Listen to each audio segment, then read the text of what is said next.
ว่าไม่มีอะไรเรากับซ่าเขาดอกนะกำลังที่มาลองเสียงเนาะคือว่ามาเอาเสียงในอันนักเรียนเขานี่ได้ทำได้ชมได้ฟังกันเป็นว่าขึ้นชื่ออันล้านเสียงกระลุนมาถึง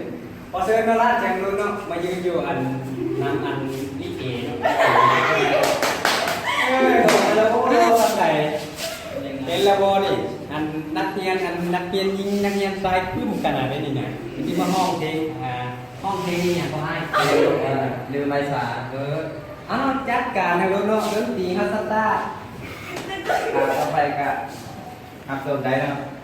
เอาฟังที่บอกซุ้มนี่ เขามีให้ทุกอย่างที่พ่อแม่น้องต้องการแต่ไอ้นั้นมีให้เพียงหัวใจเขามีเบิดทุกสิ่งเป็นที่พักพิงให้เจ้าอาศัยคนจนคือไอ้ต้องยอมอีกครั้ง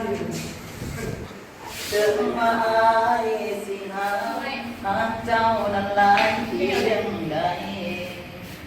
แต่สุดท้ายคือไอ้ต้องถอย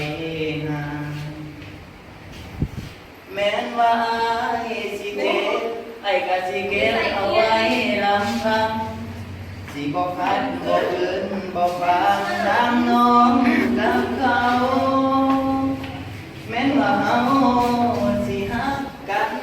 ปานใดเสียจะดื่มแม่ลืมไม่สาน้องลาให้น้องนั้นเลือกเราเขาฮักเขามันคงเป็นไปบ่ได้ทิมไม่สาน้องลาไออยากให้น้องตัดใจ